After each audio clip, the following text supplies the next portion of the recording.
अस्सलाम वालेकुम dear students, मैं हूं इजाज आरा। तो जैसे कि पता है कि हम रिसोर्सेज एंड डेवलपमेंट का जो हमारा चैप्टर है, आज उसी चैप्टर का हमारा एक टॉपिक है sustainable development for class 10th students. ये जो मेरा टॉपिक है आज का, ये आप लोगों के लिए इंपॉर्टेंट रहेगा।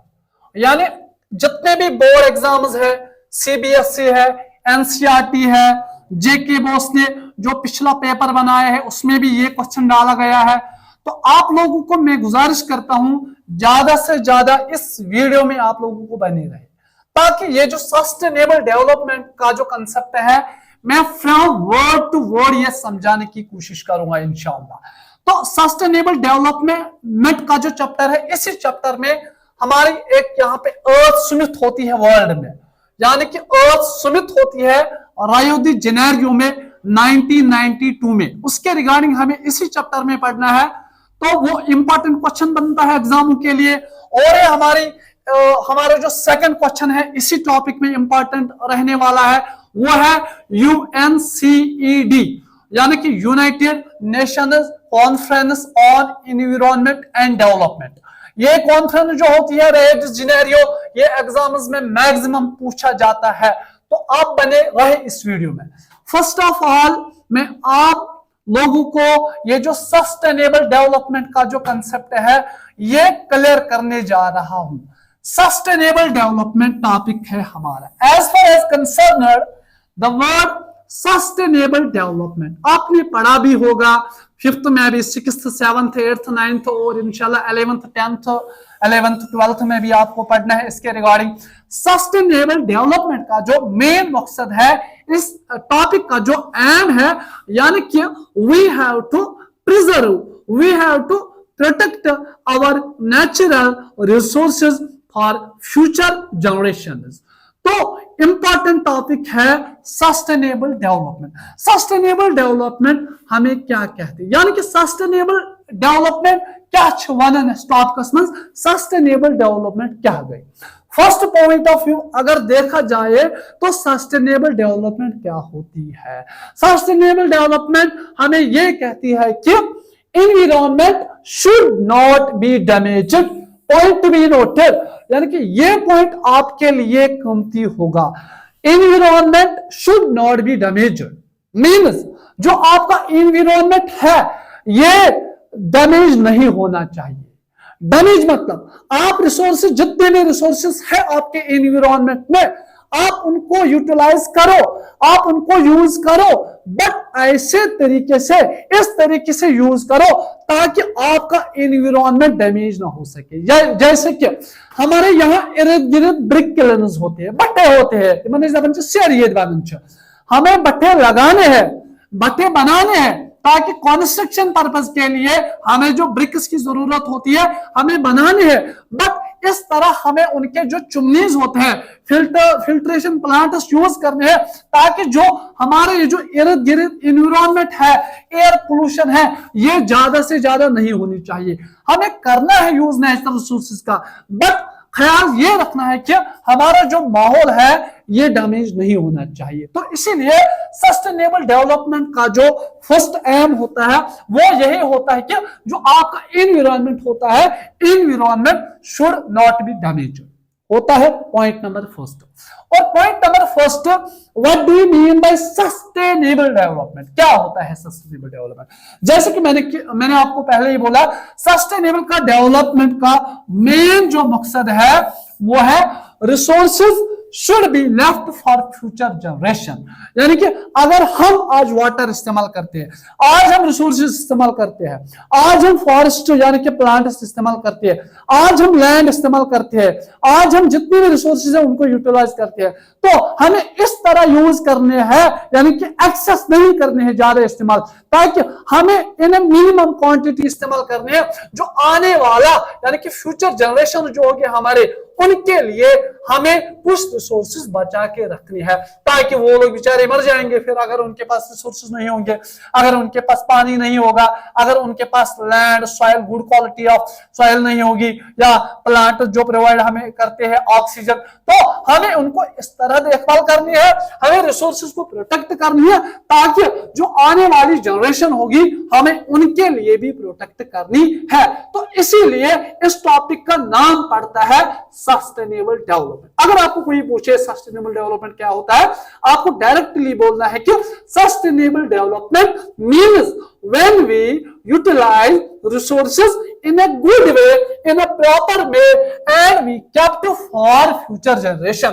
हम कुछ रिसोर्सेज फ्यूचर जनरेशन के लिए भी रखते हैं। We use in a minimum quantity पे हम उनको इस्तेमाल करते हैं, ताकि आने वाली जो फ्यूचर जनरेशन है हमें उनके लिए भी रखने हैं।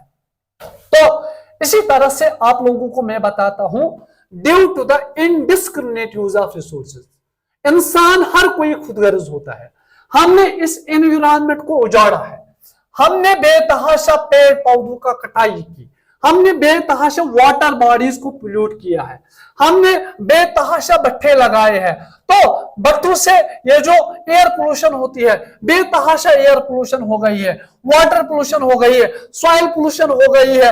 तो बेतहाशा हमने ऐसे ऐसे काम किए हैं, हमारा ये जो एनवायरनमेंट है ये पूरी तरह खत्म हो गया है। जैसे कि हमने ऐसे ऐसे चीजों का इस्तेमाल किया है, ऐसे रिसोर्सेज को उजाड़ा, ये जो ग्लोबल वार्मिंग का जो कंसेप्ट है ये हुआ है पैदा।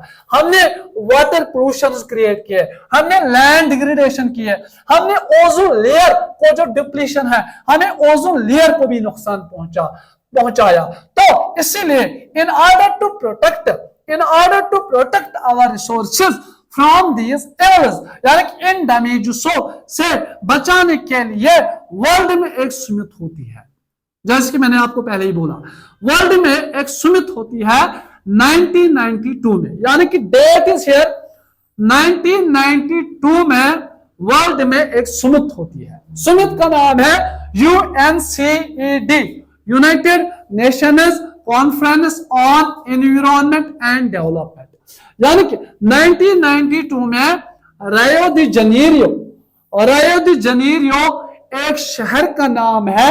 रियो दी जनीरियो शहर का नाम है कहां पे? ब्राजील में। यानी कि ब्राजील में एक शहर है, उसका नाम है रियो दी जनीरियो। वहां पे समिति होती है, एक मीटिंग होती है जिसका नाम है अर्थ समिट। ये जो रियो दी जनीरियो में ये यूनाइटेड नेशंस ने जब मीटिंग की है, ये it was the world's first international earth summit. यानी कि कोई आपको बोले तो कहना कि world's first international earth summit was Rio de Janeiro, पहली मीटिंग। तो सेकंड पॉइंट, इसी कॉन्फ्रेंस में, इसी मीटिंग में मोर देन 100 कंट्रीज, यानी कि 100 कंट्रीज ने इस समिट में पार्टिसिपेट किया है। 100 countries participated in this earth summit. यानी कि इसमें क्या लिया गया है, ये जो रियो दी जनीरियो में मीटिंग हुई है, तो इसमें क्या क्या बयान किया गया है, क्या हुआ है, क्या चीज एड्रेस किया गया है इस मीटिंग में, जरा बने रहे। एड्रेस ये किया गया है कि addressing urgent problems of environmental protection. यानी कि इस मीटिंग में रियो दी जनीरियो जो मीटिंग हुई है ब्राजील में, इसमें यह कहा गया है यूएनओ के द्वारा कि हमें कुछ प्रोटेक्टिव मेजर्स लेने हैं, हमें कुछ प्रिवेंटिव मेजर्स लेनी है। किसको? एनवायरमेंटल प्रोटेक्शन के लिए हमें एनवायरमेंट को बचाना है किसी भी कीमत पे। हमें we have to protect our environment and और क्या, socio economic development at the global level. हाँ, ये बात ठीक है, जब हम रिसोर्सेज को यूटिलाइज करते हैं तो किसी भी कंट्री का जो इकोनॉमी होता है वो इंक्रीज होता है। हाँ, इकोनॉमी तो हमें बढ़ानी है, हमें सोशो इकोनॉमिक डेवलपमेंट करनी है, बट इस तरह करनी है ताकि जितने भी हमारे रिसोर्सेज है उनको खतरा ना हो सके। यानी कि हमें उनको बचा के रखना है, हमें उनको सस्टेन करना है, हमें उनको प्रिवेंट करना है, हमें उनको प्रिजर्व करना है, फॉर नेक्स्ट जनरेशन के लिए। और जब ये मीटिंग हुई है तो इसका नतीजा क्या निकला, आखिरकार इसका रिजल्ट क्या निकला।